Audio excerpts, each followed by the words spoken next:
Acne sucks, but nobody has prepared me for the scars that it leaves behind. And this is Brian Turner, who, if you don't already know, now you know, who has gone through severe acne as well as Accutane. And you've actually managed your scars really well.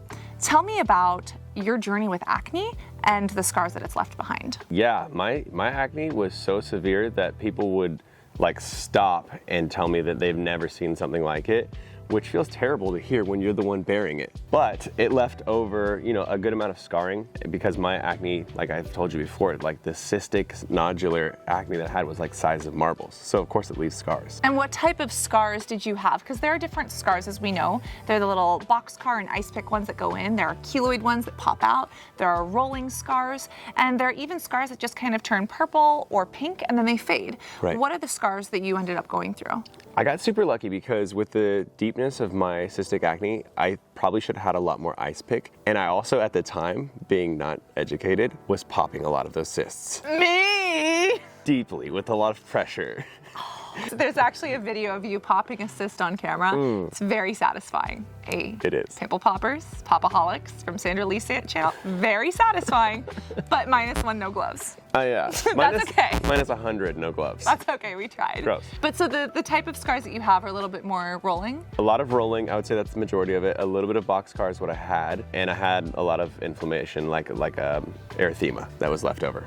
Yeah. And so you were able to manage your acne by doing, I would say, 2 major things that you've actually already shared in other videos, both on the TeamAcne channel and on ours. But when it comes to your scars, what did you start using and what actually ended up working? Because when I look at your face, like as a medical esthetician who has worked on scars before, you do not have the amount of scarring that one would expect. Right. And that's really refreshing because it also means that there's hope for other people who have, you know, major issues to the collagen and to the dermis in the skin. What did you do? Like, Right. did you go to dermatologists every weekend? I'm honestly so blessed and so grateful because yeah, that's the reaction I get from people all the time. I was on the doctors once, like the TV show, which is crazy.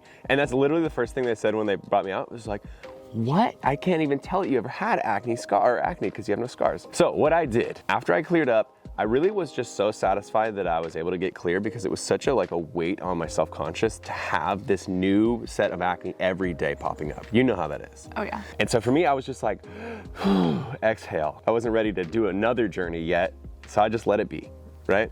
But then eventually I had been documenting my acne journey so long and I realized, you know, for some people, the acne journey is just the first part. You think it's over when it's clear, and then you have this whole second journey that you weren't even expected to happen because you have discoloration, hyperpigmentation, erythema, all these acne scars. And sometimes for some people, I feel like that journey is harder. Because it reminds you of what's left behind, and then you've already gone through so much, and you're just like, it never ends. When does it end? Like the journey continues. Okay, so I said I would really like to learn more about acne scarring and how I can treat my acne scars because I know the viewers that are watching me can get a lot out of me experimenting, and I love to use myself as a guinea pig. I love that. Tested on humans, not animals. Tested on me. Tested on Brian, not bunnies. Tested on broccoli, he will do it for you. Broccoli! If you guys don't know Broccoli, he's your new favorite news anchor. Anyways, continue. So I did all the normal internet research that I could. I ended up finding a bazillion different things I wanted to try, but I thought I needed laser resurfacing.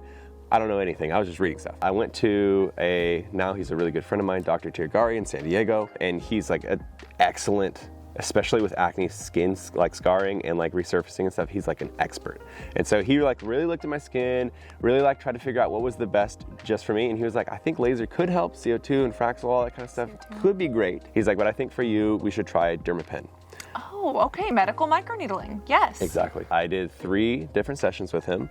I believe they were spaced out every 3 weeks, 4 weeks, something like that. Oh, wow, okay. Fantastic though. It definitely was really interesting to me. My face got completely bloody, you've seen those videos and stuff. But medical microneedling, I think that this is also something that's interesting because I often talk about why I don't like microneedling at home, but medical microneedling is different. It's something that I've done on other people. And yes, if you're not prone to keloid scarring, and if a dermatologist or a doctor looks at your skin and says you're not going to keloid, you're not going to hyperpigment because of this, it really can help pre-text your skin.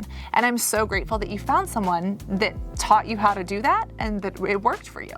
Yeah. And 3 sessions, that's pretty quick back to back, but your skin looks, I mean, it looks resurfaced. It looks really good. It was great because I wanted to document it. So like if you ever actually want to watch those videos and see what it was like before and after, I have those videos, and then I have the whole thing, like 3 sessions and then 6 months later, like before and afters, right? And did you notice a big difference before and afters? So I expected it to happen the next day. Oh no, and you're like, I have blood. I had so much to learn, right? Because then you find out that collagen elastin is not an instant change. It takes time for your body to rebuild that and recover. And if you think that next week you're gonna see the results, it's not true. So I went around for so long saying like, I don't think it's really that great. Like, I don't think professional treatments do that much. Even on the doctor's office. Oh, no. They're like, you did treatment? And I told them, and they're like, how was it? And I was like, I don't know.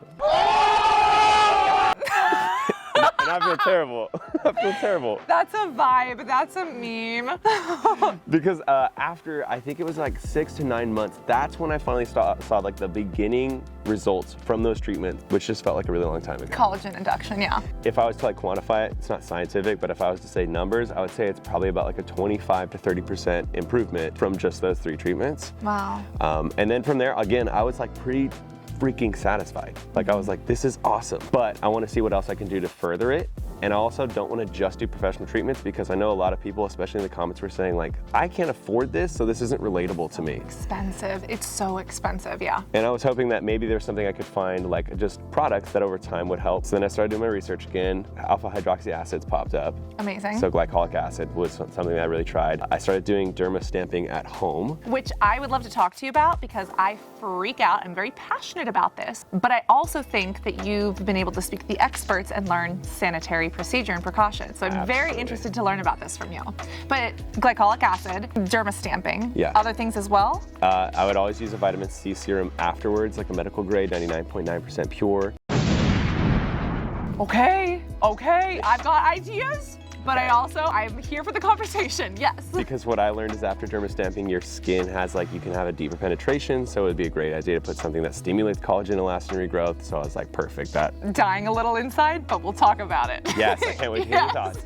And then as you know, more recently, because that all started 2.5 years ago, more recently I started really being on point about basically every single day using Differin. Awesome, So awesome. And a retinoid, and that you think has really helped. And you use sunscreen daily.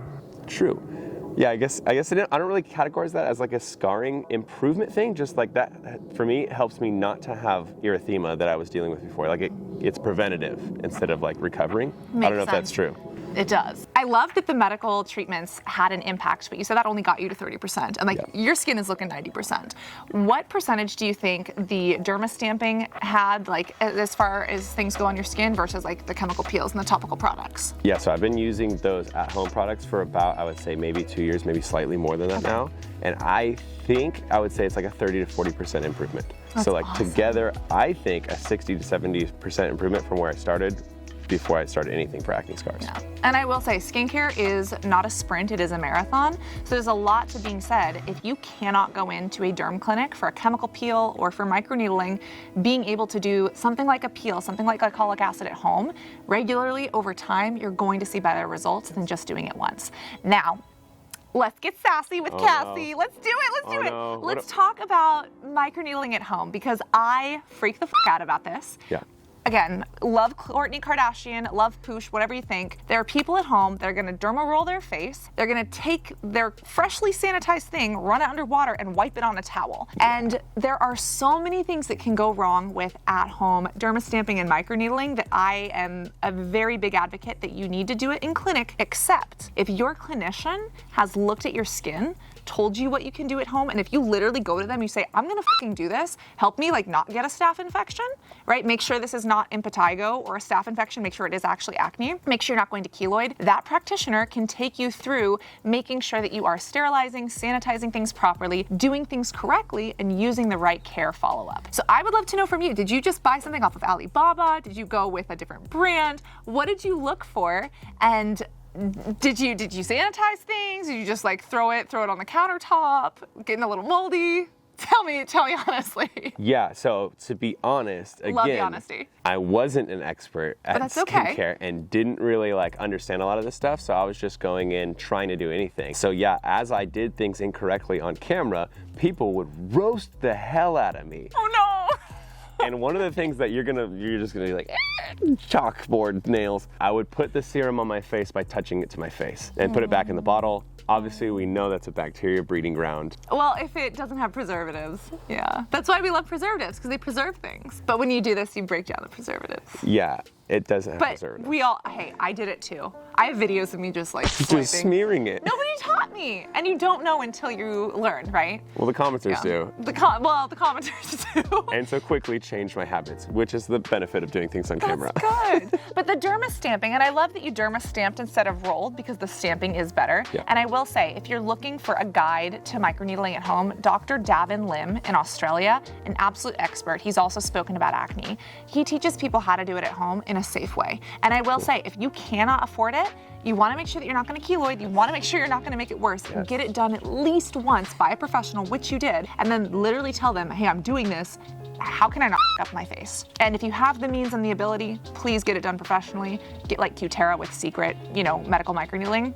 But literally, if you can't, I understand that there are some expectations. And as long as you're safe, we want you to look and feel your best, right? And as a medical esthetician, I want people to be safe, healthy, and happy. So if you are doing it right, it can be done. Just don't do a Kourtney Kardashian and wipe your freshly sanitized derma roller on a towel before putting it on your face. Now, can we also talk about the vitamin C? Vitamin C is amazing. What's wrong? Vitamin C is What amazing. did I do? It's okay. We all learned somewhere. I'm being punished. You can punish me for the way that I lift weights. I didn't know that I needed 2 weights. I have what do you call that? She does bicep, literally have dumbbell? one adjustable dumbbell, and she's like, "Look, this is how I work out." And I was like, "What do you do for the other arm?" And she's like, "I switched the arm." Anyways, what's wrong with the vitamin C? Why did you have such a visceral reaction to that? Okay, so let me tell you. So vitamin C is absolutely amazing. Vitamin C is essential in wound healing. We know that. Applying topical vitamin C to wounds can help it feel faster, and orally ingesting vitamin C is necessary for collagen production. So amazing. One of the problems is that there are people who have microneedled and applied vitamin C, and they get what are called granulomas. A lot of people think that granulomas are like rocks in the skin. They're not actual granules in the skin. They are basically this collaboration of immune cells that run to this area and create what feels like a rock.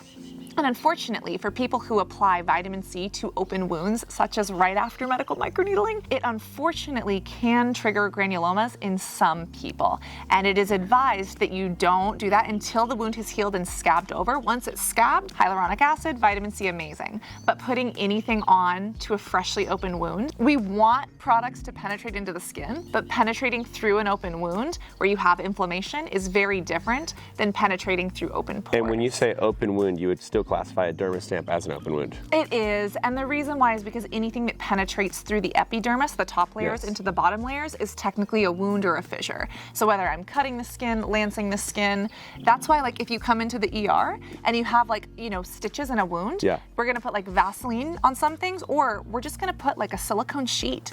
And until that product starts to heal and scab up and it's no longer an open fissure, that's when we want the vitamin C, the hyaluronic acid. But a lot of people don't know that because we weren't taught.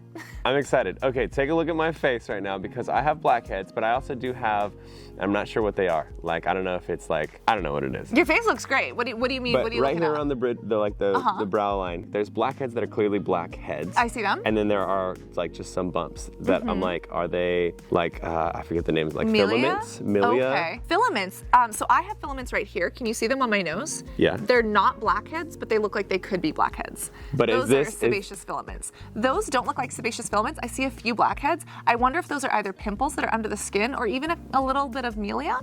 Milia is keratin. So think of skin cells or hair cells. Yeah. Those little white things that kind of pop up under the skin. Do those? I only see 2. Yeah. And your skin looks fucking amazing, by the way. Thanks. Very glowy. Do those 2? Do they ever pop? Honestly, if I Extract them? yeah, with a tool, then I can get them out. Okay, then they're probably just little whiteheads. But my point is, you just pointed out all that stuff. Do you think this is because of the vitamin C after the derma stamp? I don't know what's in the vitamin C, so I couldn't say. Most of the time, vitamin C doesn't break people out. I don't know. Okay. I couldn't say. And honestly, your skin does look amazing. Thanks. have you derma stamped recently? No, it's been a few weeks 'cause I we was gonna started say the I don't ban even see scabs or any wound healing. No, it's been like a month because we started the van life Did stuff. you ever have chicken pox? I did. I see a this chicken one? pox scar. Right Yeah, this is the one I'm looking at. You know why? I have ripped the it off. exact same one. Yeah. Is it on this side or this side? I can't remember. I think it's this side. Yeah, do you see it? Yeah. I have the same exact oh, cool. one. Dude, and it's on the left side. Chicken pox We're matching. scars. But hey, it's also one of those things that it's not the end of the world. I get all worked up about this because it's literally my passion, and Yeah. I've seen what goes wrong in the worst case scenarios. But for 7 out of 10 people, it's gonna work out fine. And the fact that you're using a vitamin C, the fact that you have a skincare routine, the fact that you're using your experience to enlighten others and taking others through that journey is so empowering. And I wanna know, like, as a guy who shares this openly, you are a macho man. Your girlfriend is drop dead gorgeous. You bodybuild. You help other men by coaching them. Do you ever get like stigma or judgment for caring about your skin and having a routine? Absolutely. Here's like the craziest story. When I was in high school, this girl literally came up to me. We were in like a group of friends. She came up to the group, and then all my friends leave. So it's just me and this girl. And this girl just looks at me dead in the face. I've never met her before. And she says, "I would never date you because you're so ugly." What the Specifically to me, I feel like she was talking about my acne, and like that has never left me. Was there I any know. workup to the conversation, or it was just point Nothing. blank? No. I bet you she really liked you, and she was just trying to. It might have been that. I think she thought I was like, I don't know, who knows? Stupid. The point of me telling you that story is that's obviously something that at the time was difficult. So much of my acne journey has been very difficult emotionally and self-esteem wise, and there has never been a point where I've been able to like share it openly without having some sort of backlash, especially on the internet, where you'll have people like I have a video called "The First Time Acne Made Me Cry," and I tell my like story of like the hardest day in school. All of these comments come in from other guys, and they're like, "Oh, what a and like all these different like terrible things," because that stigma is there that if you're a man, you shouldn't have emotions. You also shouldn't cry ever. And acne's not that big of a deal, but it is if you have acne. It's the center of your whole world. Yeah. And that's just like a stigma that I think is now getting a lot better. There are quite a few male acne influencers who share their journey and also share high definition what their face looks like when they're breaking out. And that's why I started mine. Is just like I had no other male to look at. There was like a lot of girls doing skincare and no men would share their face. And so I just started putting HD footage up and just being like, deal with it. I love that. So that's what I want to know. Like, how did you take this thing that was so horrible for you, that would literally make you cry on a regular basis, that almost destroyed your life, and turn this into something where you now run TeamAcne? You're helping other people with their scars. You're helping other people with their insecurities, and you've turned this into something amazing that helps other people embrace themselves and connect. You and me have such a similar, like, we're very like synonymous. We have like a mirrored experience with this. Earlier you had said that if you could go back and talk to 6-year-old Cassandra, or really I'm assuming probably also talk to yourself when you were going through acne at its worst, it's exactly the same thing that I was thinking. How come there's nobody that I could turn to at the time? And how can I be that person that the kid who is in my situation, who is a bit younger than me, can turn to? And so that's why I started sharing it like just unapologetically, even when it like really sucked. And sometimes it was hard because people would say like really bad things. I was like, for every 10 people who are saying terrible things, there's another 10 or maybe 100 people who are getting so much from it and are able to have almost like a brother or a friend who they can relate to, who is like, this is another guy maybe who's into fitness and who is crying and I'm crying, and now I don't have to feel like I'm alone. There are men who cry who are dealing with this. And so I just feel like it's like a cathartic journey for them, and for me it was also a cathartic journey where I just like healed a lot. Yeah, and I think it is so masculine to be able to be in tune with your emotions and to open up about that. Like, what is masculine energy? Is it bravery? Is it courage? Is it standing up for what you believe in? Those are all very masculine traits, and being able to do that with your emotions is like next level. And I think that it shows through in the content that you and Sammy have made on your van life journey. It shows through in the content you make on TeamAcne, or even in bodybuilding. It's like there's not a moment that it also doesn't come back to, you know, the mental health side of things, because it's not weak to ask for help. It's one of the scariest but strongest things you can do. Absolutely. So, speaking of all of the skincare things and all of the emotional repercussions, I also love that you're a guy that's not afraid to wear your sunscreen. And I love, no, it's so refreshing, because sunscreen is literally an anti-cancer drug, and it helps with everything from hyperpigmentation to, yes, scars. I know you mentioned that you used it for erythema, but sunscreen actually helps stop acne from turning into scarring. And if you have like microneedling or something, it is literally the protection on the skin. It's like buckling your seatbelt before you get into the car. It is one of the most important things you can do. You do want to make sure that you find sunscreens that don't break you out. Which sunscreen has that been for you, or what sunscreens have worked best for you? The one I'm using right now is the Defender from Vanish. It's 50 SPF, not Made for comedogenic, acne. doesn't leave a white cast. Nah. Before that I was using Andalou, which was 30 SPF. good. Both of those, beautiful. They work so well for me. Yeah, and that actually helps, you know, to prevent a lot of these scars from actually sticking around. A lot of people I know used to like bake their backs to get the acne off of it. No, really, people would do that. I get this comment. Oh, and it's just like a lot of what happens. happens, it causes the hyperpigmentation, but it can also cause your skin to scar up more. So protecting it from the sun is one of the best things you can do. And that's another thing with men, is that they are not allowed to focus on how to look more beautiful, because beautiful is a word for females, not men. Not true, but that's what people say. Yeah, or handsome, like what adjective do you want? You're not allowed Search your lexicon. to try to think about your future self looking good. It's just like, the sun, it's fine, I'm out here.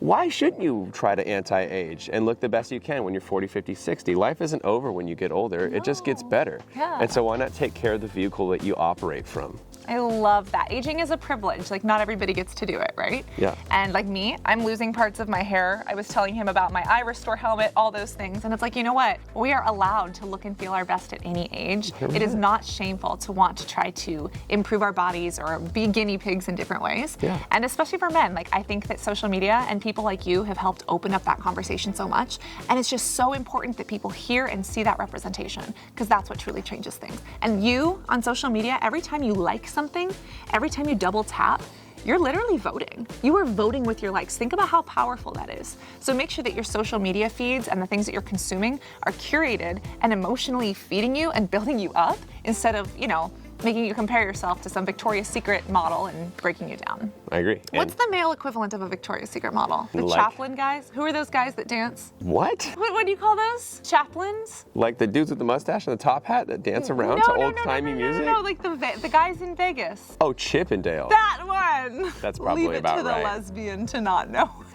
Yeah, is that like the male, like, is that the ideal? Like, what's the ideal? I don't even know if people know what Chippendales anymore, but yes.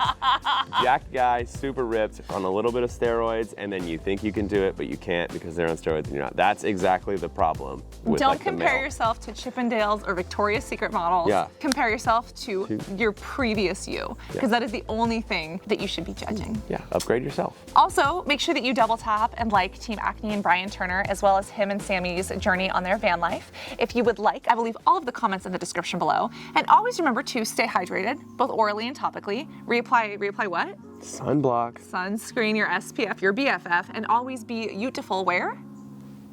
Inside and out. Inside and out. We will see you guys on the internet. Bye. Bye.